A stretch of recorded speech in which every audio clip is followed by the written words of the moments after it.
All right, Grant. Pre-show shenanigans. A little bit more tied into actual episode content, but this It's good. conceptually, That's good. I think, falls more so within a pre-show, and it's something more of an embrace debate, which is much more of Mm. a pre-show topic. Is it the embrace debate that I brought up earlier today? No, Okay, no, we'll but save that's that. a good. It's a That's good a, one. that's it's a good one. It's a It is a damn good good one. It one. is a good Because one. I saw But that tweet and I was like, ooh, but shit. Grant, All right. this Big embrace tease. debate Big tease. has to do with NIL and signing of players in college football and sports, I guess. But this really comes from USC's tweet, your alma mater, from the other day. Proud USC alumni. Proud USC alumni. Fight on. But you don't need to throw that up. Don't ever do that again. but they tweeted that they have officially re-signed a player. This is in college Wayman football. Jordan. Keep in mind, college has football officially re-signed. They've re-signed with the program. And it made me think, because like a week or two ago, I saw another post for South Carolina, and they were like, Lenora Sellers is actively renegotiating to join the program for 2026. And I'm just like, that is the most bizarre, weird statement. Shit that I have ever read in association that needs to go out. With college sports. That should not have been a sentence. There should not be player negotiating or renegotiating. The only time you should hear about that is in baseball, when a guy is about to hit free agency and he's on the trademark. That's the only time that report should ever be publicized. But like, so, I mean, obviously NIL has become a bigger thing and money's always going to be a part of it.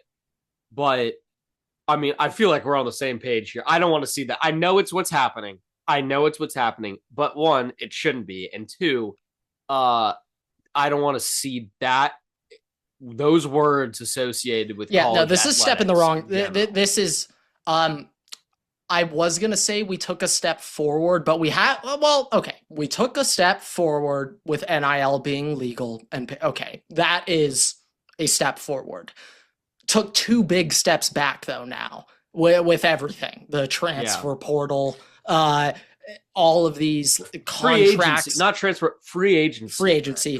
And it all really started with Jaden Rashada, but this isn't about to or the LSU kid who like backed out of playing because this isn't, we're not here to call out these specific names. But you're 100% right. This is now the standard that USC announced. Wayman Jordan has re-signed with USC. It's like, isn't that the assumption if they don't enter? They never said he entered the portal. They just tweeted out from the official USC football account, we have re-signed Wayman Jordan. Like nobody asked. Nobody was really wondering if you were going to re-sign Wayman. I know that like behind closed doors, when a player does really well, they're probably going to have behind closed doors negotiations of like, hey, we'll pay you a little bit more NIL. Certainly. Definitely going to happen. And yeah, I get conceptually that's the same thing. I'll go one step further about that. I do not want to know about agents who represent players, I don't blame them at all for doing it, because that is their job. Their job, maximizing the amount of money that they can get, and I get it. But as a fan of the sport, if just football in general and college football specifically, I don't love to see that. Like, I'm not by any means a traditionalist when it comes to college football values. I'm thinking the only example where it's okay to announce that is if a guy is draft eligible and returns for that's different. That's it. But even it's not even like renegotiate. It's way different. It's just like they're returning. They've decided to return. It's different. Like, there are key phrases that it should just be alone for. It's like a recycled tweet you see on College Football 26 or like Madden, where it's Pete the Mel or whatever. It's the same player name, sentence. Insert player name, has returned. Insert player name, has entered the portal. Insert player name, has declared for the NFL draft. All right, I'm just thinking right now, if you want to get me back on the rails, please let me know if the roller coaster is getting a little haywire. It might be a little bumpy. Let's see. When we're talking about like player contracts, like I'll never forget. Like, hold on, I gotta lock in on the roller coaster. Suit, toe on. No, I'm ready. You'll see up the zip up tie, all the way up. There we go. All right, I'm on the roller coaster. when we're talking about, player contracts and stuff, real quick, talk about basketball. When you do a college basketball NIL deal, it's a 1 year, right? You're not signing a guy to a 4-year NIL deal. The intent is if you're that good, AJ DeBonsa, you're gone. You're one and doneing, and we know that this is not even a full 365-day agreement, but like a July to March, that's while you're here, and then you're gone. Like, so there's also a difference in the sport, but yeah, of course, way different. So many reasons why, but it seems to be now it's standard for guys to sign, like Bryce Underwood, 12 mil over 3 years. It's now standard for guys to sign long 3-year contracts. But at this point, I feel like I'd be shocked to find a single player in college football, and this from both sides of the player/agent and the team giving them the money. I highly doubt there is any contract in college football that says you are fully guaranteed to this full amount over the full 3 years, and neither of us can back out. So, like, I would say there's 0 of those. I haven't seen the contracts to know, but I feel like I've heard that that's been the case, at least in some instances. Like, was it Caden? Not Caden. Is it Caden Proctor? Who's the tackle? Yeah, Caden Proctor. Like, I think that when he left, he clearly didn't have that. I thought he got the money from Iowa, and then he came back. Sure, but I'm saying, like, him leaving Bama, going to the portal, and going back to Bama, like, he clearly didn't have a contract saying you're coming to Bama for at least 3 years. No, I'm saying for when he was at Iowa for literally the 3 months that he got the NIL from Iowa to be there, and then he re-entered the portal and came back. Like, I don't know if there's standardization, and it's probably it's a contract basis, right? But like, I saw a tweet the other day, and it's like, I think it was about Jordan Underwood. Apparently, Bryce Underwood. Bryce Underwood. Jordan Underwood. God, that's like a makeup. That's Jordan. That's like a makeup player. I think that's in my dynasty. I'm gonna find out. I think that's my dynasty league on NCAA. Okay. I was gonna say, how did you get to all the names are starting to like meld together at that point in my dynasty file. So I'll be honest. Shout out Konawati. You are my star weak side DN. But I think it's him. I think that he might not have a buyout, and that makes me think that a lot of players in college football in general don't have buyouts associated with a contract when it's that long. So if they leave in the portal, they don't have to give any money back like a coach, right? Yeah. And I think that alone is one huge solution to the problem, is to make there be buyouts in the contract. Or if they are buyouts, then to modify it a bit. But let's say you are Larry Ellison. You run Michigan's NIL. Well, your wife runs Michigan's NIL fund. You're doing Bryce. Now, these are rumors, Everett. We'll get into it. But the rumor is, right before that Sharon Moore story broke, Larry Ellison actually pulled all of his NIL donations and said, I will not be donating to University of Michigan any further. I'm just thinking from his side, you see Bryce. I just gave this dude 3 years, 12 mil to play for my wife's college. And after year 1, he did not look up to the part at all. Now there's a ton of controversies involved. And now he's just pulled all funding completely. Well, and so, like, both from Bryce's perspective and the donor, like, nobody is signing a 3-year locked-in deal where we are both tied to it. No one's doing that. The roller coaster starting to get off the tracks a little bit for the pre-show topic, for it being a pre-show. Yeah, we're talking way too much like logistics here. I will just say, generally speaking, if we go more to a 1-year contract basis, like how it is. Well, I think we are at that. But like, if that's the case, there's going to be way more players in the portal, and you're going to see way more of those tweets being like, we have renegotiated and re-signed XYZ player. I'm like, college sports are not the NFL. It should not be a free agency period where every year that's what's, publicly happening. I get that it happens behind closed doors, but that's just not a part of what makes college athletics. And these guys are going to get money either way, but at the end of the day, that's kind of another thing kind of at the heart of it. I think you kind of just like that. That's another thing. Like, at the end of the day, let's say Caleb Williams, for example, to USC. He's playing after the Heisman year. After that Heisman year, he then signs a deal with Beats. Right. He doesn't get that shit if he doesn't win the high. Like, no, exactly. That's a performance based. Dr. Dre is like, this is actually good for my company being associated with Caleb Williams. We both benefit from this agreement. Like, I'm thinking Zion back at Duke. Nike would have given him a shoe at a shoe. His shoe exploded and. Well, no, I know, but I'm just like, he would have had a shoe at Duke, Zion. Well, also, I think that, like, that's the big thing. Like, NIL always kind of originally was based on those kind of deals, the advertising deals. Yes. Not just the school being like, the example's destroying the UCF kicker who had to stop playing college football because his YouTube account started monetizing. Right. And it's like, that's pretty messed up to force it. And the dude's a college football player. He does that on the side. We're never going back to, paying players through advertising deals and that kind of stuff. And schools are going to pay it, and it's going to be paid. It's still there. It's just, it's a more minor part. It was never going to be a major thing. Like, I just think that most pro athletes don't have those deals. So the PR of saying, hey, we have re-signed this player, or we are actively renegotiating or negotiating to keep this player. That's not something that should be publicly disclosed, because even if it's happening behind closed doors, you're setting a precedent for all the other schools, all the other players, and all the fans of for what your things players should look too. Like. And that's just not how it should be in college athletics. Like, go get your bag. Go get your bag. Don't get me wrong. Go get your bag, but that's just not publicly how we should be displaying.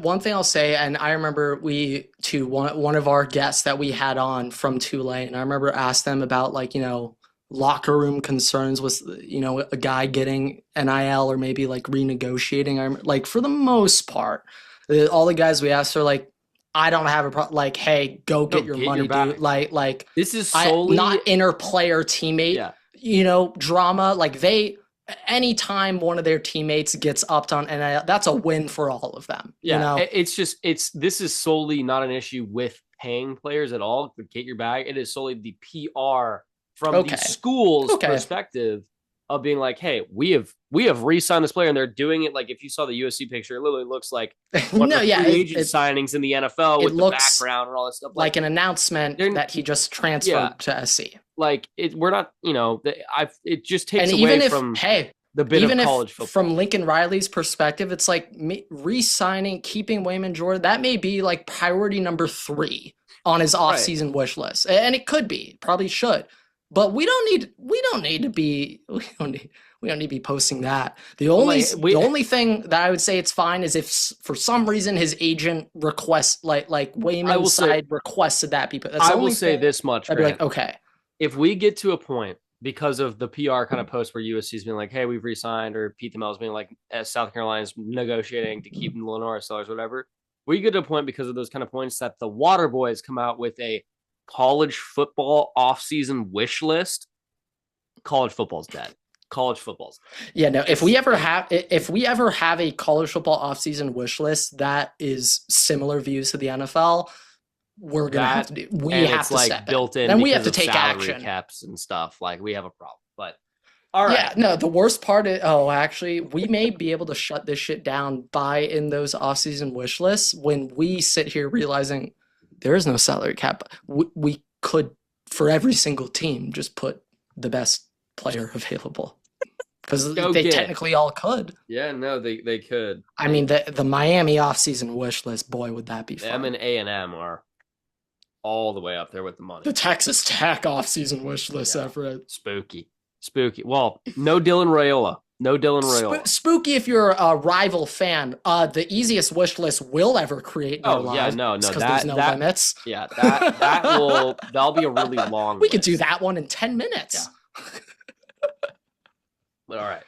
But all right, without further ado, all right. What is going on, everybody? Welcome back to another episode of the Waterboy Podcast. Today is episode 355? Yes. Yes, it is episode 355. And oh my goodness, after last week's episode, no bullshit, Everett, 45 minutes. 30 minutes. After we finish recording, Shromore had been fired. And I would like to also add, we waited so long into that day to record. Like, it was late at night when we finished recording. And usually we're like, all right, it's that like nothing's going to happen. There's no way anything happens I will immediately. say this though, especially sports news, dude, There is hump no, day. yeah. Dude, hump day when it comes, I don't know why, but every Wednesday, like there is just some bombshell. Like I'm thinking this year specifically, or maybe not this year, but like I know Harden was traded on a Wednesday. KD went to the Warriors on a Wednesday. Uh, Kawhi and PG's on a Wednesday. AD I think was on a Saturday. Luca was on like a Sunday. Wednesday's just a crazy day. They're just like screw it. Today we're dropping news. There's no sports on. We're doing it today, but Maybe Sharon Quinn Moore. Hughes was last Wednesday too. Maybe he was Wednesday. I'm just saying, look out for Wednesdays, folks. Yeah. Schefter, that midweek, he had 2 days to write the article. They're dropping a bomb on Wednesday, okay? But once that happened last week, that is the only thing my mind could think about the rest of the day naturally and weekend. To be honest, now the situation has turned completely horrific and awful. And in a way, it's probably good that we didn't record immediately afterwards because I'm afraid for what I was going to say. There would have been no context behind Zero. the situation. We probably would have been figuring it out as we were recording, and we would be halfway through like, we can't. We gotta. I will just say this, and I was joking about this to some of my Michigan friends who, were claiming to be on one side, but we all know the truth. Josh Pate meant not just Josh Pate, my friends at Michigan, like people around the situation. It could be any Michigan beat writer / reporter that you've ever seen online in social media. Literally every single one of them has said they've known about this for weeks, if not months. Every single one of you, that's slightly interesting. That's interesting to point out. And then I can't help but notice all these accounts saying all of the rumors only circulated when Sharon Moore would lose over the past year. So Oklahoma L starts ramping up, USC L. Now everyone involved in Michigan is aware of it, including people I know who graduated from there. So it seems as if everybody affiliated with Michigan knew about this. And I just can't help but beg the question. Well, it's not really a question. We know the answer. But if Sharon Moore beats Ohio State 2 weeks ago, we know none of this has ever seen the light of day. Ever. We know it's not. And, Sharon Moore, horrible situation. Not here to talk about that. More so the people of Michigan. Just looking at this scenario, I'm just saying, hey, for the past 14 years, I've heard about my first head coach being one of the most despicable leaders on earth. I mean, really, Everett, what could be worse than your players selling practice jerseys for tattoo? I can't even get the words out of my mouth right now because it's a hamburger. Sorry, cheeseburger. It's up there, but it just doesn't compare to having players exchange practice jerseys for tattoos. Also having your parents get money to live and having employment and then losing the Heisman because your parents got employment for you playing football. Well, not just that, they also bought the parents a house. Okay, so a little bit different, but employment, jobs. And a car, I think 2. Jobs. That's a signing bonus. Jobs, contract. Hey, that's an upfront NIL bump, all right? Okay. But this is just a ridiculous story situation to cover. Sad. It's sad. It's horrific. It's awful. It's like it's now surpassed sports. Now this is world news. Like what? Yeah, I mean, the non, just looking at the football side of it, obviously a head coaching opening for a top program throws, a wrench in things. Like Penn State still hasn't found their head coach at this time. Michigan's now in on the hunt. You have other schools who Penn State has their head coach. Who did they end up signing? Oh, Matt Campbell. Right. Forgot that was also lost in the. They was lost in the mix. Into their dude, Matt Campbell probably was the best. Obviously, Cignetti, he wasn't available. But after Cignetti, he was the next best option, and then they actually got him. That was kind of lost in the news last week. That was like I feel like that was like early last week, maybe a little bit before then. No, definitely got swept by the whole news cycle last week. But for Michigan might still. I mean, he might just go and take Lane Kiffin from LSU. It's not nothing's impossible. So somebody might create another big opening. I've seen this. I think right now there are 2 names that are locked in. The first is Kirby Smart. Kirby Smart's not leaving Georgia. And the second is Ryan Day. I do not think Ryan Day. Pate broke this news. You let me know if we can follow along. But can we also officially confirm Ryan Day is out of the running for Michigan head coach? Are you ready to break that? Yeah, I'm ready to break that. I would be concerned for his personal safety and well-being after he had his house toilet TP dealer year, right? Or is that a different story you were talking about? Yeah, so multiple years. That's what they did when you guys the window's broken. What happens if he leaves to then go to Michigan? I don't want to know. I'm just saying, 2 years ago after the 23 loss. But now, Grant, he hired full-time security outside his house. That is still there. Are we ready to say that Urban Meyer will not be Michigan's next head? No. I want this on record now. Urban would take that interview. Now would he take the job? Yeah, I'm not saying that. He would interview for the Michigan head coaching job, though. Yeah, he is that type of person. That's who he is. Now, you had a theory, though, that Lincoln Riley will be Michigan. Yeah. I was, that was a lot caught up, heat in the moment, instant reaction. I now, after looking at it, it would be pretty crazy if he dipped after signing the number 1 recruiting class. Because he just signed the number 1 recruiting class at USC, which he probably will never, he'll probably never sign a number 1 recruiting class ever again in his life at any school. You can't leave now. You can't leave after that. He'll probably never do that ever again in his life. So next year, possible. Sure. Possible. But I was there, and then I was like, he did just sign. Because he just signed that number 1 recruit. It'd be, hey, I'm not saying it's 0%.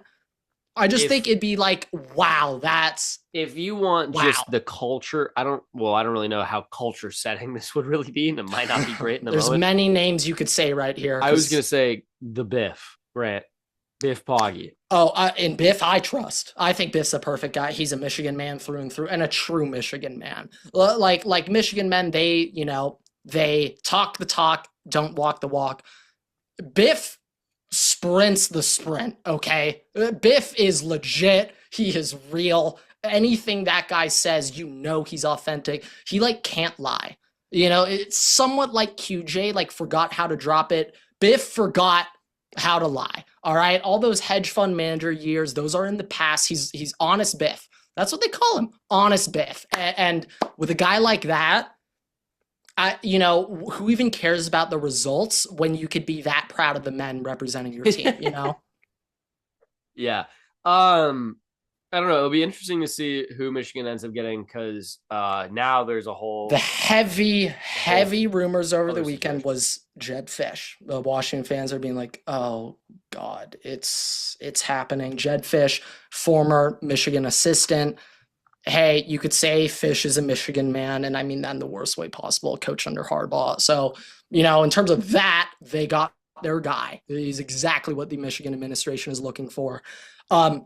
However, Jedd Fisch, that's not the most appealing hire, let's be honest. It just isn't. I was seeing even a row the boat, Fleck, get tossed in there. I mean, that would cause riots. That would be the funny. I would love every second of the Michigan boat. I would be rowing that boat. Okay. I don't know if the boat might be the least staying in Minnesota. The boat might not be going very long. I don't know what an equivalent Wolverine terminology would be for that, but it's a dinghy. He would be a dinghy out there, lost at sea. The Zed song. Okay, that's what they'd be. But the other name I've been hearing thrown out, and this would horrify me, is Kenny Dillingham. Now, Yeah. Kenny Dillingham has made some comments being like, I'm not exploring it. I'm not. That's what every coach says right before they leave. So that means literally nothing to me. Well, Kalen DeBoer's comments, though, those I do believe. Those I do, even though it's essentially the exact same scenario. I do believe those ones. Yeah, but I mean, like Kenny, I saw that in the vein of the pre-show that Kenny Dillingham is renegotiating with Arizona State. Well, so that's the report. That's one thing. But then did not say he extended his contract. No, they did not. But if you had all these other openings that he was offering, I know Michigan is a huge opening just in the grand scheme of things. Help me out here because I'm so okay. Here, say what you said now. But him being in the contention for these massive openings in SEC programs, right? Like, if you're not going to take those, probably not going to take Michigan. So I wouldn't be super concerned about that. I think so too. You've seen other things too with like DeBoer, and people are like, well, out of DeBoer's camp, he's like, well, he doesn't really like being at Bama because it's too high stakes, like that kind of stuff. Michigan's not going to be really better, but in that vein, the thing about DeBoer is like, I don't really know how much I believe about like, oh, it's too high pressured. Seems pretty okay right now. Today, well, right now, like the excuses will come out if they lose versus what they play Oklahoma, right? So yeah, I like one thing I did read about that situation, which I was stunned. Do you know what Kalen DeBoer's buyout is right now? If Michigan were to take him, you know what the University of Michigan owes Alabama if they were to take him. Take a wild guess what it could be. $12 million. Ooh, now that'd be a little something. Still would be nothing. He has a buyout of $4 million. He doesn't. Okay, so the answer is he doesn't have a buyout. What? Alabama wasn't that locked into him. Alabama wanted to keep their options open. Yeah. Clearly, but that's crazy. I'm surprised that midseason no big Bama fan or donor was like, I will personally pay the $4 million buyout. I know I saw somebody on Florida State. I bet after Florida State, at least one of the top donors wrangled up at least half of it. Yeah, no, they've been very hard to do. Still, Mike Norvell not being fired is. We have the buyout money, guys. Mike Norvell not being fired is still crazy. I've just heard that side really doesn't have I heard Florida State really doesn't have money to spend right now. They were building a stadium for like a decade. It was all spent on the stadium. I'm just saying, legit excuse. Yeah, they were spending a lot of it on the. Hey, that's a big cost they had to get in place. I'll be out that it is. It is. But I don't know. We'll see what ends up happening. I feel like you're gonna knock the door on all the big names you'll talk about Urban, you'll talk about Kirby Smart. They should quite literally call everyone. Yeah, even if you think it's a no, even if you're like, the odds are I'm getting left on voicemail by the agent, go leave them on voicemail. Brand, what if Coach O ends up in Michigan? I would love it. I'd love every single second of it. But he'd probably do good for a year or two, then keep his job for an extra year, and then start going 5-7. I think they're just looking for somebody to be able to make them competitive for the championship game, but conference championship game.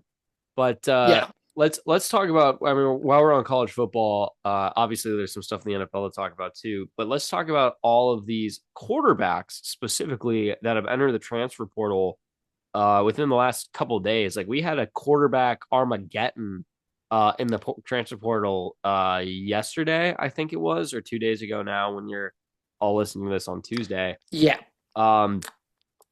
Crazy things are happening. Ties into the pre-show, but Dylan Raiola, unfortunately for him, will not be going to Texas Tech. So with that, and with him not intentionally tearing his ACL, I guess, to replicate. Wait, they announced he's not going to Texas Tech? Texas Tech said they're not interested. So Patrick Mahomes tearing his ACL, and then that was probably a really bad day for Dylan Raiola.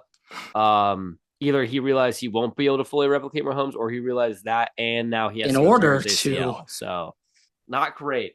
And Not keep in great. mind, like in year 9 of the NFL. So, like, dude, I would just imagine like to that. say, Dude, in 10 years you're tearing your ACL. How do you even do the next 10 years? well, it was funny. I didn't realize this until right now, but earlier I think me, you, and our third party investigator was talking about Dylan Raiola, and I think you guys were questioning what injury he had, and the first Yeah, thing was I thought for a ACL, right? second he tore it Oh earlier, no, that was Mahomes. and I was He like, "Oh close shit, though, close this though. is too similar." If he No, tore it, I honestly do think that if it was an ACL instead of what he has a fibula or something, broken fibula. I think he would have seen the Mahomes Correct me, tonight. fibula is that shin or thigh bone? We're getting too deep. That's Okay, too we don't need deep. to talk about this. But I think if Rayola had torn his ACL and he was watching the NFL and saw that, he might have had a little fist bump. Just yes. I'm just We're saying, good. I don't know when Mahomes won his first bowl, but if Rayola wins a Super Bowl in that year, I don't know. I don't know. I don't know. yeah, no, then it's quite literally a FIFA regen. All right, Yeah, then that's what it not is. great. But yeah, so I mean, all these Hopefully quarterbacks for the Chargers though. all these quarterbacks in the Then I'd be portal okay right with now. it. I mean, Lagway just entered today as well. So there's a lot of big names. Yeah, Laggy's in. Levitt's in. Lagway's in. Levitt does have eligibility. Yes, Yeah, clearly. yes, he does. Yeah. I think he maybe has it's a medical reg. I don't know what, but he does have another year. But Levitt's in it. Lagway's in it. Raiola's in it. Childs is in it as well. Not like the upper end name, but like a very good name. These are all names. Jackson Arnold's in it. Yep, Sarsby, I think his name's Sarsby. Sorsby, Brennan from Sorsby. Cincinnati's in it. I mean, Trinidad Chambliss will be in it in a couple weeks' time. Yeah, I guess he's not out of eligibility. Or this week at the end of the week if Tulane wins. But just a lot of starters this year that have sizable impacts on their team or potential impacts on their team. That are going somewhere new.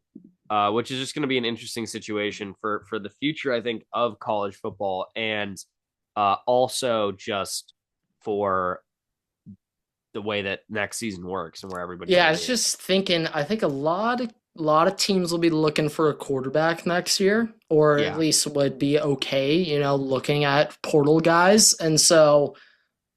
Yeah, I'm just thinking of like Will Howard his year. Like I know he went to Ohio State, but like a week before he committed to Ohio State, it was reported that USC was like Lincoln Riley was gonna take Will Howard until Miller Moss had that bowl game. Right. But like, I don't think any of us looked at Will Howard at K-State and was like, that guy can lead a team to a college football playoff. And so like my point with that is there probably is a handful of guys right now in college that we don't really look at them as a championship winning quarterback, but these college coaches do. And there's 100%. Probably a short list of guys all over the country that Lincoln has his eye, Ryan Day has his eye, Kirby has his eye, DeBoer, Sumrall. Like all of these coaches probably have a short list of guys not at their school, haven't even heard a whisper that they could enter the portal, but they've, someone's watching them. And 100%.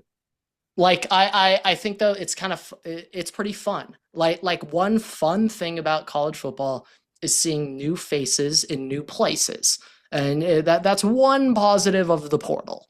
That change can happen a little more frequently. But yeah, those are kind of all the big college topics. I'm just pulling up the list right now on 3. I'm trying to see if it's updated for the current portal. Dylan Raiola, Brennan Sorsby, Brady Allen from Louisville, Aiden Childs, DJ Lagway, some of these Sam Levitt, Isaac Wilson, Zach Wilson's brother. He's in the portal. But yeah, I mean, overall, just a lot of guys that are gonna make sizable impacts wherever they end up going. And it's just gonna be interesting to follow and see how things gonna end up as a result. But I think with that, maybe we can move into not college football, move into the NFL here. But one last thing for college football, just a shout out to John Sumrall, Grant. He's leaving obviously to go to Florida, but he still made a $100,000 donation to Tulane's like NIL collective. They're the NIL funding. He made $100,000 donation of his own money to do that, which apparently he was planning to do regardless if he stayed or left. So he was going to put his own money in the program and really put his money where his mouth was. But just respect to that. Didn't have to do it. Still did it. Clearly loves Tulane, loves the sport, loves the school. I will give a shout out to Sumrall. I'll give one more shout out. You will quite literally never guess who I'm about to shout out. But another coach. This is the second time I've ever heard of this example of a coach giving up his money to an NIL, whether he coaches that team or not. This is the second time I've ever heard of it. The only other time I've ever heard of this was around 2022 when Brian Kelly personally donated, I believe, $500,000 to the LSU NIL collective. So, fun fact of the day. Schools know how to do it, I guess. I don't know. Don't get us started on who Brian Kelly did not decide to give money to that he probably I think Michigan have, could give him a call. I think he perfectly aligns with everything that university stands for. Yes. Yeah. They're literally a match made in heaven. You can make everybody hate Michigan more on the national scale, Grant. It's exactly your dream. Quite perfectly your dream. No, that's not my dream. No, not your intentions at all. But this is a good segue, Grant, into the NFL, talking about Brian Kelly, talking about Notre Dame football, talking about Marcus Freeman. Real quick, I have one last little cultural thing. I just read a list from ESPN ranking every single team that has ever made the college football playoff. You don't have to do. We didn't have to do this right now. No, this isn't about you. This is about me. They say the worst championship winning team ever is 2015 Alabama, who Jake Coker was the starting quarterback, and understandable. They say the next worst winner in this era is Deshaun Watson Clemson, who hit that touchdown to Hunter Renfrow in the end zone as time expired. They say that's the second worst. They say the third worst team to ever win it is 2014 Ohio State with Zeke, Michael Thomas, Bosa, Cardale. That they say that's the third worst. They say the fourth worst is last year's Ohio State national championship team. And then they got a lot of Alabamas. 18 Bama, 17 Bama, 21 Georgia, 18 Clemson, 23 Michigan as the fourth best team. 22 Georgia at 3, 2019 LSU at 2. And 2020 short year Bama at 1, which I'll be honest, I don't disagree with. Over 2019 LSU, I know when Mac you just Jones stack was nice them up with it, but yeah. Oh, it ain't even that. It's the rest of the team. Oh my God, the rest of that team, that defense specifically. I still have trauma from Christian Barmore Everett, still to this day. Just a teeny bit of trauma somewhere up there. But in the same vein, they ranked Tulane as the worst ever team to ever make it to the playoffs. 4 spots behind JMU, Grant. So take what you want with that. That is bulletin board material. I have so many qualms with this list because they say 2020 Ohio State is better than this year's Ohio State team. 2020 Ohio State was not good. 2020 Ohio State was not good. Well, they don't watch the games, Grant, so I don't, I know they don't. Don't worry about it. But talking about, I guess not national champions, runner-ups in Notre Dame and Brian Kelly, talking about Marcus Freeman, Grant, into the NFL. Marcus Freeman has been associated highly with multiple different job openings in the NFL, possible departure, and that therefore vacancy at Notre Dame, depending on how that goes, will be an interesting thing to follow.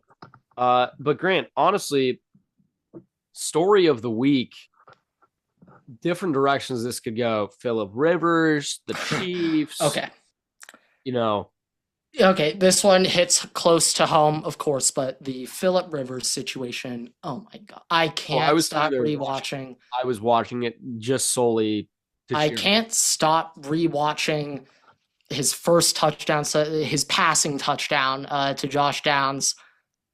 You see that, and you're just like, see that it was that TikTok. I'll never forget you. Yeah, he's got some zip still on there too. I don't know if he's throwing it deep, but he's got some zip. I'm just saying, people say that the throwing motion looks a little weird. Well, they clearly didn't grow up watching that release, dude. Oh, it's still. Oh, he still got it. I will say, he gets that ball out quick. It was funny watching the warm up videos of Phillip Rivers because he's clearly out of shape, very much out of shape. But did not answer what his playing weight was, and I don't think it'll be listed. No, but that's what makes it way better. It's not like Tom Brady where he's staying in shape, clearly in shape. Today, Tom Brady's in great shape. No, it's dude, I'm coming on the field, going on the gridiron, putting the helmet on, and just showing up. I just thought about this, and I'm just thinking, usually NFL quarterbacks, they kind of look the same.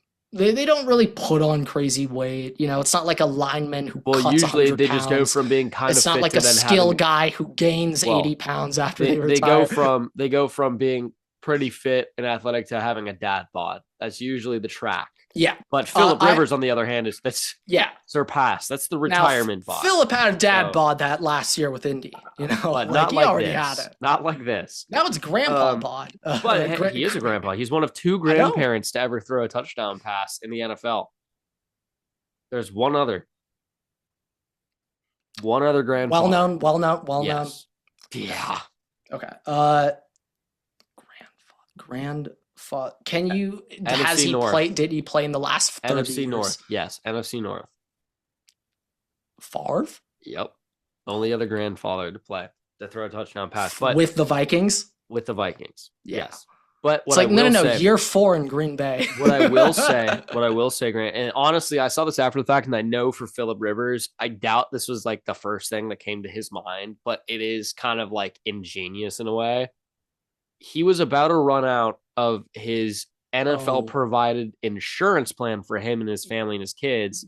Now him playing again, yes, it delays not only the Hall of Fame clock for him, which might get him a better bid in the Hall of Fame. Oh yeah, his class was going to be rolled, but also he was not getting in. Also, now the clock for their health insurance resets for I think it's 5 years from when you retire. So when he finishes playing this season, he will get another 5 years of free health insurance. Now, if Phillip's really, really smart, after the season 5 years from now, he's coming back.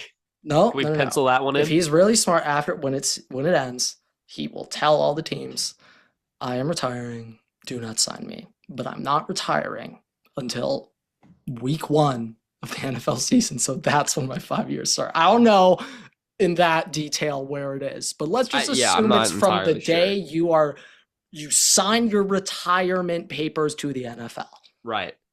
But just ingenious, and also now it makes the Colts. Now I want the Colts to win the AFC I want South. them. I want them to make the playoffs.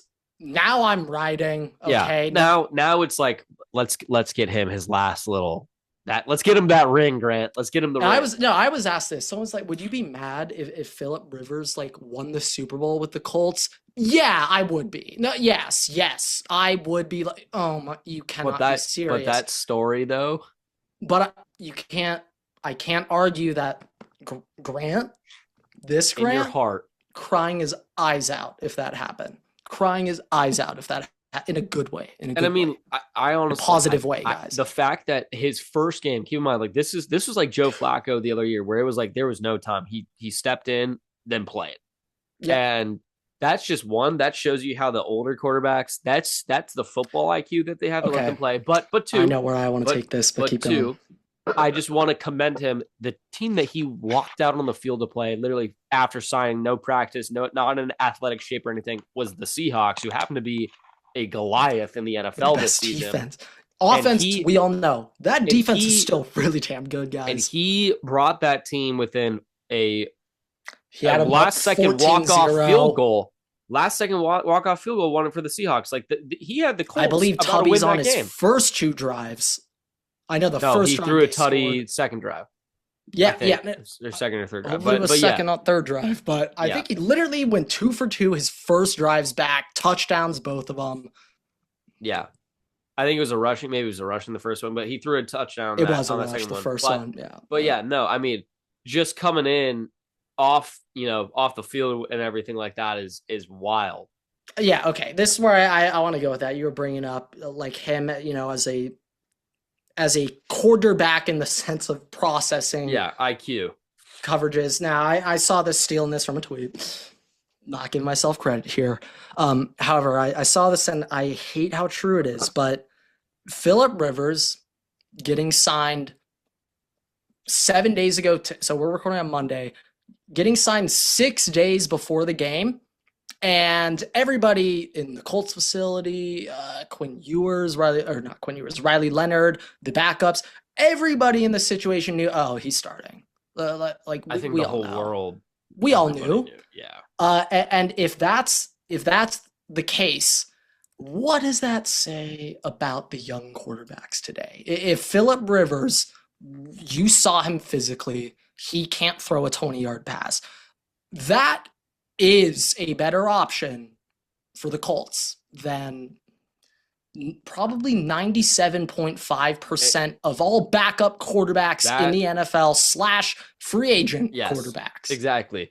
And I just also on top of it, like there are older quarterbacks in the NFL right now too, who do still throw multiple interceptions and stuff a game. And Phillip Rivers looked better than them just walking into the offense. He didn't throw an interception. I don't think he had a fumble. Like, you would trust Phillip Rivers more than Russell Wilson. That generation of quarterbacks, and we're talking about, hey, they were all on the screen. They were all on the screen this week. Drew Brees, Tony Romo, well, not really Tony, but Drew Brees, Peyton technically will be on tonight, and when we record this, and not really Eli, and Tom Brady, all of them, and Phillip, the same kind of cut where it's minimal turnovers. You're not really running, but we're throwing that ball and getting it right where it needs to be, and we're looking at the field and be able to make those reads. The new generation of quarterbacks, it's so heavily reliant on your athleticism to make plays that you're I'd also just say the whole scouting. When you scout a quarterback now, the number one thing you look for right now is arm strength. That's the first thing you look at when you're scouting a guy. Like, can this guy make Superman throws for me? Because you just think of NFL offenses where they do have a rocket arm quarterback, Josh Allen. Like, it's different. Well, it's like that, and you can do different things. You have that, and it's also just general athleticism or playmaking ability. When I say playmaking ability, I don't mean like Caleb Williams running around, right? Like, I mean like. I thought that's where you were going. Well, now what do you mean? I'm looping that more in like the athleticism category of being able to run around and extend stuff, because not everybody that if you're not athletic, you're not really doing that, right? The playmaking thing, I'm more so saying like you're going to be able to put the ball where somebody needs to. Okay, how about this? Maybe a better example. Caleb could still count this. Joe Burrow, for example. He's not going to outrun your DM, but play breaks down, or it's a coverage that Joe does not know what defense they are in. He's able to He can find a way to go. CJ Stroud is another kind of example. Like not overly athletic, right? But those guys, you might not be like, obviously, I think Joe Burrow can read a defense pretty well at this point, right? But like when you look at, I'm not coming at. When you look at the comparison between Josh Allen and Phillip Rivers, or like that like generation of quarterbacks, even Patrick Mahomes can be put in that same category. The new generation of quarterbacks are so built up on using those skills, like the athleticism and playmaking abilities, that they haven't needed to, learn the IQ side. Obviously, they're going to learn it to an extent, but it's not the same level as these older guys. Well, yeah, when I was texting you earlier, and I think it kind of makes sense, but let's look at Josh Allen, for example. Josh Allen coming out of Wyoming, the dude probably had like a 52% completion percentage at Wyoming, okay? A lot of interceptions, not a crazy amount of touchdowns, but he's a raw prospect. You look at him, you're like, oh shit, you're crazy if you expect him to go 500 his first year starting the NFL. Like, we all know this is not going to be pretty year one. And year one, year two, you're not teaching Josh Allen how to read a defense. The dude's from Wyoming, all right? Like, he's literally never had a competent mechanics coach in his life. Like, literally, he has never been taught proper anything. Yeah. You go to any LA high school quarterback, every single one of them has been going to George Whitfield since they're 8. Every single high school LA quarterback can break down to you mechanically how they're supposed to throw a football. They all can. He was a California high school quarterback. I think it's like Napa NoCal, though. Still California, but LA SoCal. It is different there. But it's like all those dudes are super polished. You look at Stroud, you look at Bryce Young's mechanic, you look at their mechanics. It is polished. Look at Bryce Young's mechanics. Dude clearly has been taught a lot in his life on how to throw at his size. But Josh Allen, his first 2 years in the NFL, they're doing that. They're teaching him how. Yeah, so you're gonna want to have your shoulder like the basic little tiny shit like that. They had to go hire Jordan Palmer specifically to teach him the quarterback mechanics. That's not a great sign. Not a great sign. But like Jordan Palmer has done a very good job. Like that is the guy right now. Yeah, I want to give him credit. Like, hey, that's the guy right shit. Now. But it's not great. You spent 3 years doing that when Joe Burrow spent his first, because Joe Burrow knows how to throw a damn football, all right? Joe Burrow spent his first 3 years learning intricate defenses and zones and how he can pick that shit up. Like, it's just different. Kyler Murray, we know, well, he's very mechanically refined, so he probably doesn't need to look at that. But we know he's playing Warzone and not watching it. Like, we know that. So done. Like right now, you look at the quarterback, like Stafford. Okay, maybe I'll end on this. Remember that Stafford Cup clip of them eating breakfast, breaking down tape, or also even better, the Cup clip where it's an interview and he starts really in depth. The question did not need this answer, but he starts really in depth breaking down.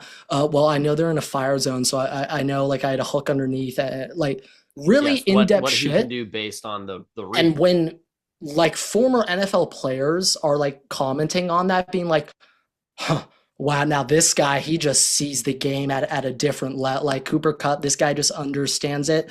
Maybe I'm the asshole in the room, but like if you're in the NFL, you better understand what a fire's like. What, you don't? Like kids who play Madden know how to read a fire. I'd hope all my players know that shit. Like, you shouldn't be impressed hearing that answer. You should be like, yeah, like he also kind of like missed these two things. Like, that shouldn't be impressive to players, that clip. That should be like, yeah, cool. He broke it down.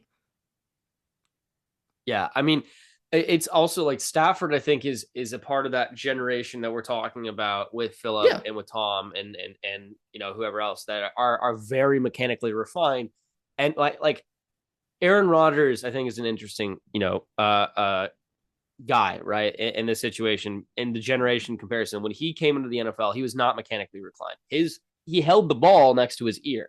That's oh yeah, that's what happens when you play JUCO for 2 years. That changes the throwing motion, and he worked on that a lot. But he got to work on that while he's sitting behind Brett Favre.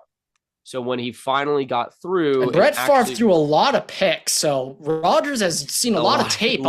Incorrect reads. You have that's the other thing we were talking about. Same thing with Jordan Love to an extent. Obviously, he's not in the same caliber. Let me finish. Not the same caliber. Not the same caliber as Brett Favre. That INT rate is so low. He sat 4 years in a QB room just watching interceptions. Brett get his asshole ripped throwing picks. Like, but what I will say, having that time to sit, we all talk about now, and I've talked about with JJ McCarthy, getting on the field, want the experience, right? To actually see how plays work and in real time and all that stuff and experience it. But having that time to sit and the way that the older quarterbacks developed when they weren't as mechanically refined really helped them be able to read the field and have that football IQ that now you don't see because they took that time with it. Yeah, like I think right now of the young guys, like, yes, if you were to ask me, I believe CJ Stroud understands defensive football coverages better than Trevor Lawrence today. I believe that. I mean, Is that a crazy take? Look at his first season in the NFL. He seemed like he kind of was getting some shit pretty quickly. Yeah, and I mean, he didn't throw an interception until what, week 16? Yeah, and that is CJ. He protects the ball. He had some really bad defenses at Ohio State, and if he threw an interception, they lose, and he's traumatized by that. So, like, you know, but yeah, no, past experiences led him to this. It's definitely an interesting thing to look at. But Grant, I kind of want to move on from this talk. There's one thing I want to talk about when we were talking about Patrick Mahomes earlier, and this is something I didn't realize fully until all the stats are kind of coming out. Where afterwards they were talking about that, the Chiefs missing the playoffs this year. Little ESPN stat for you though. This will be the first playoffs that have not had Tom Brady, Peyton Manning, or Patrick Mahomes since 1998. So it's the first playoffs to not feature one of the three of them in essentially over 20 years, 27 years, I think. So first thing's that. The second thing, Grant, I didn't realize this. Patrick Mahomes as a starter, AFC Championship in 2018, AFC Championship game in 2019, AFC Championship game in 2020, AFC Championship game in 2021, AFC Championship game in 2022, AFC Championship game in 2023, AFC Championship game in 2024, 2025 missed playoffs because also ACL. But since 2018, they have made the AFC Championship game every single year. That is the craziest thing I think I've heard. I did not realize that at the time until right now. Just that is make it wild. Correct? Huh? Yeah, that's just making it. That's just making it. That's not winning. So that means they won one playoff game every single year over that. That's what that means. I mean, obviously they played in a lot of Super Bowls over that time too. Of course. But that is wild to me. Playing in an AFC Championship game every single year as a starter. That he has done that. It is wild. Yeah, he's very good, and I hate to say it now, but a little part of me was getting caught up, like, oh my God, Michigan and the Chiefs, are they both ending over the weekend? Now, Michigan, probably. The Chiefs, though, no, I am not ready. No, honestly, it's about to make it worse. No. It's about to make it worse. What this just did. Now, I know Chiefs fans have hated their GM. Hate their GM. Yeah. The dude hasn't made a good pick since their core McDuffie. That's the last time he made a good pick. So they hate their GM. He is fired. He might be fired tonight. Like he's gone. That might be it. We finish recording. Boom. You're gone. Right. So the GM is gone. They're obviously not getting rid of Andy Reid. So they're gonna go get a new GM. And that new GM is going to look at this roster, and the first thing he's doing is we shouldn't be spending 22% of the cap on Chris Jones, who isn't even a elite top 3 D tackle in the NFL anymore. So that's the first thing. And they're a new staff. So there's no emotional attachment. So even if you get peanuts, guess what? You won because now you have money to spend. Look at what the Jaguars did. You won by getting rid of him. So he will be gone. I don't care what the return is, because just by not paying him, you win. And then they can start their restructuring. I would also imagine it's probably not the smartest idea to be playing a guard like 22 mil, Trey Smith, who's also kind of shitty. Thea, go be a Charger and let that front office dumbly spend 20 mil per year, because they will. Yeah, that's what they're going to clean it. They're going to actually fix it, and then they're going to put together a Super Bowl core cap that with way. Mahomes for it's also his 30s. I don't know how high of a pick they can technically get this season, but there's a possibility there's a possibility that they get like Jeremiah Love, and you put Jeremiah Love into that offense. Gross. And I don't think that I would love if they did that. Thank you. You just restarted this rebuild, extended another year. But also there's I'd love for them to take. There's gonna be a couple other players though available in those top 15 picks that will be spooky for them to be on the Chiefs. The other thing though, Grant, is there is a possibility, depending on how Patrick Mahomes' ACL recovery goes. This is really late in the season, so there's a possibility he misses a couple of weeks next year. And at a minimum. And if that happens, there's a possibility that next season's also kind of a lost season, depending on who their backup is. Let's say Mahomes doesn't play next year. Does Travis Kelce retire?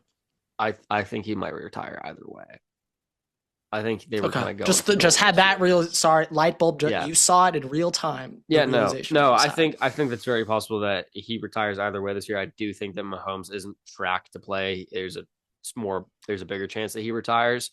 But I'm also just. I mean, dude, Ella Trosh is probably already starting the procedure on his knee right now. As we're talking. I'm sure. But what I will say though is if Mahomes doesn't play that much next season, they're about to Brady ACL this, by the way. Like it's this shit will never even have the slightest issue for the rest of his life. But if he doesn't play that much, they might be in a position to have another good draft, another high draft pick the following year, and then Grant, that's when you got Ryan Williams or Jeremiah Smith coming out, and boom, they just Rashee Rice, Jeremiah, or Rashee Rice, Ryan Williams, problem solved. Yep. And then we have the back half post ACL Tom Brady situation. So Brady I don't know if Brady's Brady playing. To Randy Moss is that post. Oh my God, it was. Yeah, but I don't think Mahomes is playing until he's 44 or 45, so I wouldn't be super concerned. But yeah, not great. The other thing that kind of stinks about this, Mahomes' 10-year, $500 million contract. There's no way that they're gonna argue for an extension or like re-net. So, like the last 3 years of that contract, he might be one of the best valued quarterback contracts in the NFL. I don't know why. I know they technically there's a clause in that contract to always make it so he's the highest paid quarterback. I'm pretty sure, but they haven't activated that one. They personally, I'm assuming, have to like. They haven't activated that clause yet. So, yeah. If they start building the team with rookies that are good rookies, and you see what like other teams have. What would make me afraid of them is if they went and go cut that one DN from A&M, then I'd be like, shit, they made the right pick on how to build it. They made the right pick, guys. Oh shit. You know, they took Caleb Downs. He wouldn't even be in their range. I'm not worried. Not concerned. They take Carnell Tate. I'm not really worried, but if they take a DN there at 14, 12. All right, their GM knows what he's doing. What if they end up with Dylan Stewart next year? 2 years out, horrifying. And he kind of flew under the radar this year, Dylan Stewart. I think there's a team in Columbus that's interested in him right now. I mean, there's more than just one team. We got an NIL opening. We got an NIL opening right now. But his budget has cleared up. I mean, just to wrap up the episode, I mean, just reflecting on the games from this last week, Grant. Bills comeback win, crazy win. That we'll see how that impacts the Patriots. The Patriots looked like they were moving for a little bit. I got one comment about the Patriots. Okay. That offense looked pretty lifeless without Trevion, and Will Campbell is still hurt. Yeah, he's out for the season, I'm pretty sure. Okay, Alfred. So, like, that Patriots offense, I think there's a lot left to be desired still. And Trevion is a very, very key, especially in that second half, bro. Like, they were going 3 and out every drive if Trevion doesn't break off that like. Oh no, yeah, it was not looking good. That offense without Will Campbell, it is tough to move the ball effectively. And the thing about is, like, I'm not exactly saying the Patriots are dead. I would probably pick the Patriots to win a playoff game as of right now, however they're seeded, whether they're, home team or wild card, whatever. Like, I'd still probably pick them to win that opening matchup. But more so, I guess, just in general, like, dude, this is your year. Josh, this is your year, dude. No. You need Mahomes, to do this. Is it. The like, Bengals aren't going to be Ravens suck. Like, this is it, dude. Like, Josh Allen, if you're serious about being if for me to keep defending him every single offseason, because I take him every year in fantasy round 2, Let me see it, Josh. Let me see it right here. This is it. I'm all in on this Bills Super Bowl. I'm all in. This is the year. And I was gonna get into that. Like the Ravens did skunk the Bengals 24-0. The Bengals, Joe Burrow might be on the move after this. That's one thing. Yes. Now also the Bengals defense is I heard this horrendous. clip. Everett, tell me what you think.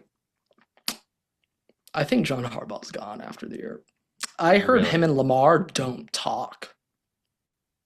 So they choose Lamar over Harbaugh? Duh. Yeah. If you did that, if the Ravens decided to do that, Harbaugh would immediately be hired by one of these vacancies.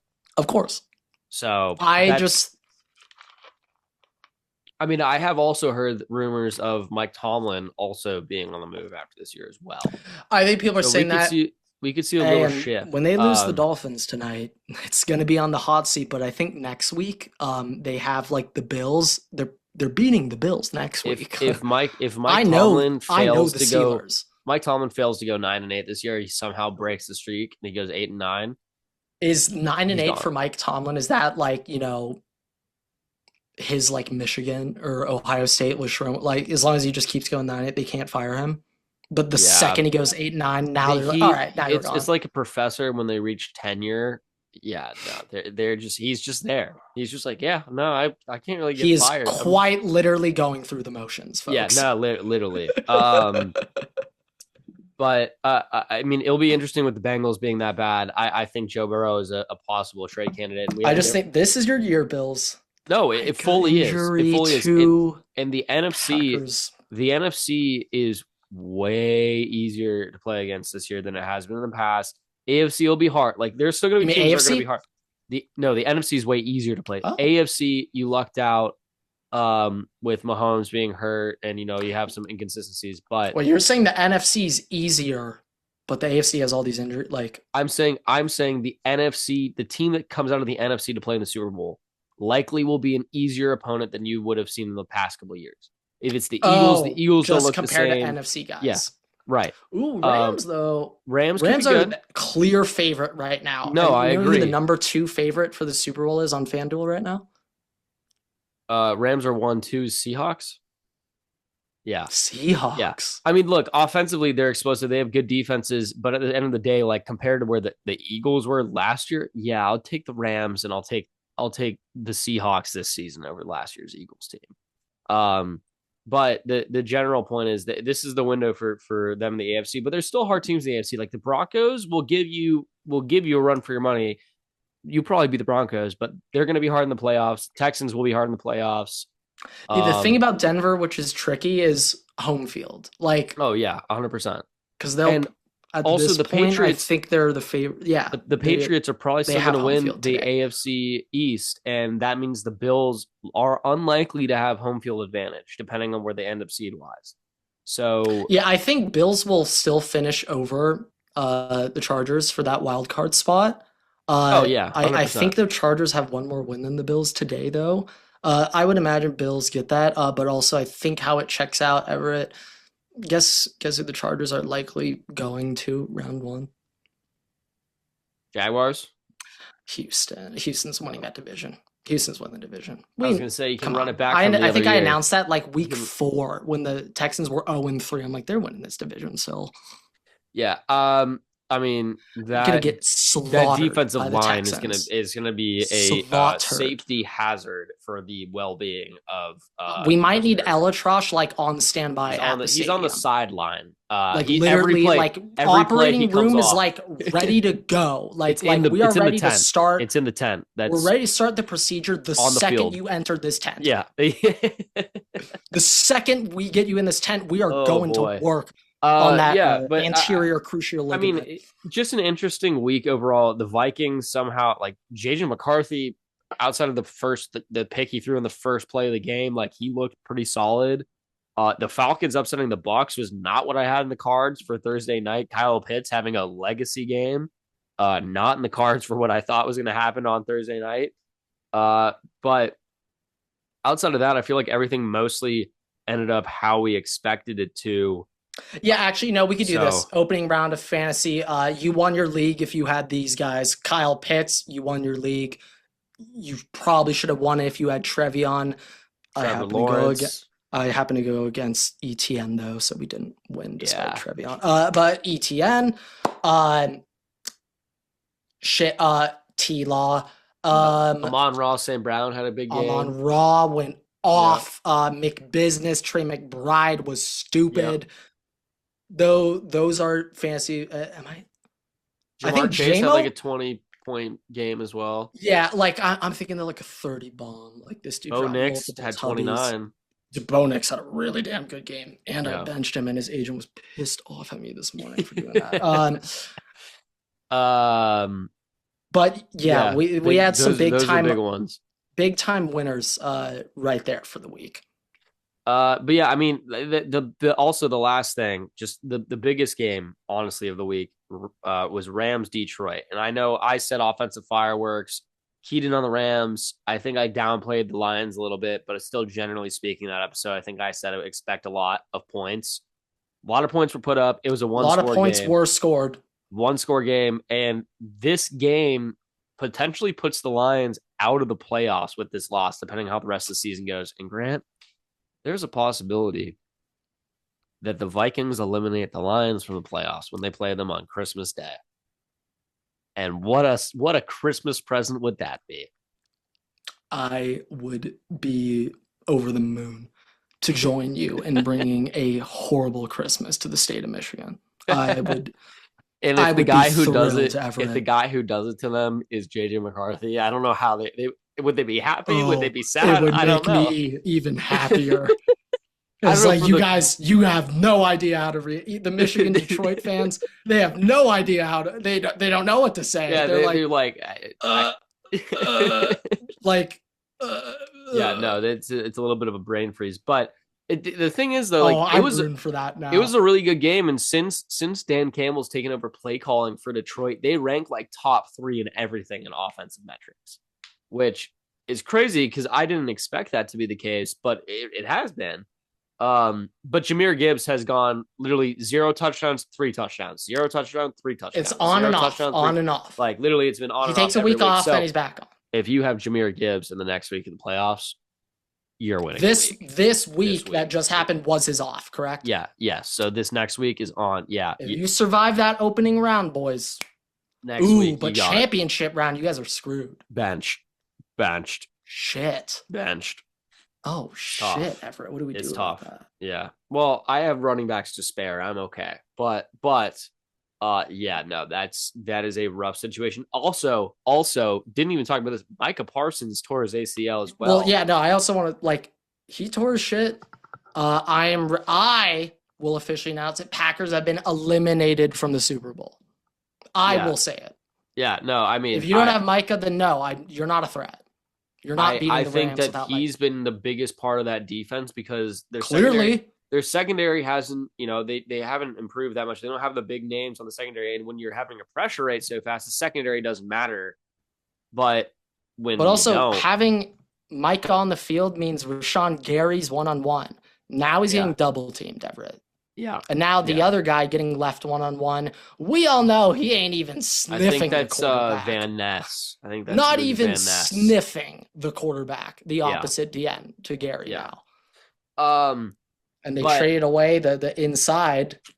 Yeah, so they still have Devontae Wyatt, though. Devontae Wyatt's solid. Stretch to the guy opposite of Gary. That's going for 8 yards a pop now. But Jeff Hafley, got to get to work, buddy. But no, big week for injuries, unfortunately, in the NFL for star players. It was really bad. Rashid Rice, not Rashid Rice. He was getting destroyed, but dude, the Chargers secondary. I don't know. Yeah, how did you feel about your first sweep? Dude. Oh my God. First time I've ever swept them on this podcast. Probably will be the only time. Well, next year we could. Next year that might be really bad. But yeah, first sweep. I just want to say, Everett, as you bring this up, I can't help but point out after the Chargers beat the Chiefs week 1, you told me dead ass there's a higher chance the Vikings sweep the Packers than the Chargers sweep the Chiefs, despite the Chargers already beating the Chiefs one time. Well, I think that was feeding off of what you said, because you said there's an extremely low chance that you beat them twice, and I was saying, okay, yeah, sure. And I feel like I was also riding high. I thought that JJ McCarthy was going to be good, and was not. Potential. I thought about that. I had to bring it up, but it's the first time we swept them on this show. I also believe Jim Harbaugh is now 9-2 against the AFC West as Chargers head coach. Pretty good. Pretty damn good. Pretty good. Pretty damn good. Pretty good. I'll take that. Yeah. I won't be mad at you for that one, Jim. But no, I mean, injury wise, obviously Jackson Dart's weekly concussion protocol check. Woody Marks, I also didn't realize, I think he currently has the record. He has gone into the medical tent the last 10 weeks in a row, Everett. I think we might be breaking a record here. He's entered 10 straight games he's gone to the medical tent. Yeah, not great. I mean, not we gotta monitor that. That's a Waterboy analytic right there. Not great.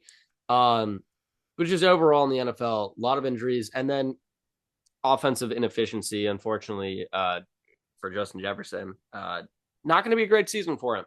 But yeah. Yeah, I will say one thing that I think is true is that young quarterbacks, they don't really know how to force feed a wide receiver.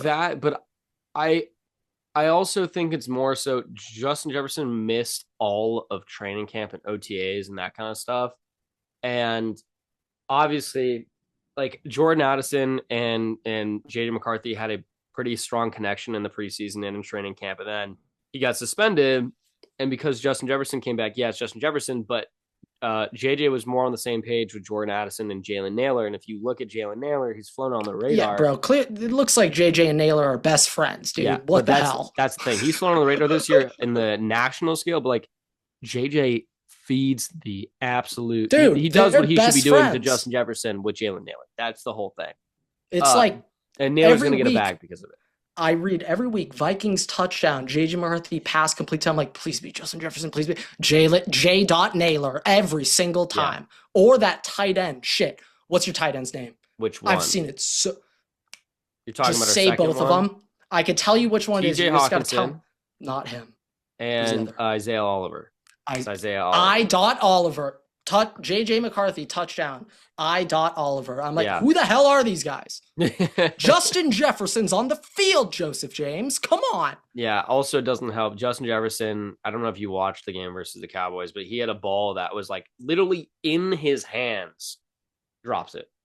It's just not been a good season for him. And if you are a football player, this is why training camp matters. This is why you do not skip camp or practice on your own. Brandon Ayuk is also an example of this. I was about to say, the other example I could think of recently is Ayuk. We have to practice with the team for one reason. Even if you don't want to be there, then go get your bonuses. So you get bonuses for being in camp. There's probably a better chance Brandon Ayuk is not in the NFL in 2 years than he is. There's probably a higher chance he's going to the Titans after this year. So, or the Raiders. So, I mean, either way. Nothing like the land where receivers go to die, the Tennessee Titans. Hey, but the young ones, it's the inverse curve. It's a weird curve. The young ones do really well, and then they get out of Tennessee. Not always. Some make it out the mud. But AJ Business. Than AJ Business, who's the next? IU Manor has been solid. He's been okay this year. He's potential. Okay. DK also potential. We're talking potential. DK? DK Metcalf from Tennessee? No, DK, last name is DK. Shamir, whatever his name is, DK. Shamir DK. Yeah. Big difference between him and DK Metcalf. Very big difference. But, dude, Steelers are going to trade DK to Tennessee in like a year and a half. Probably.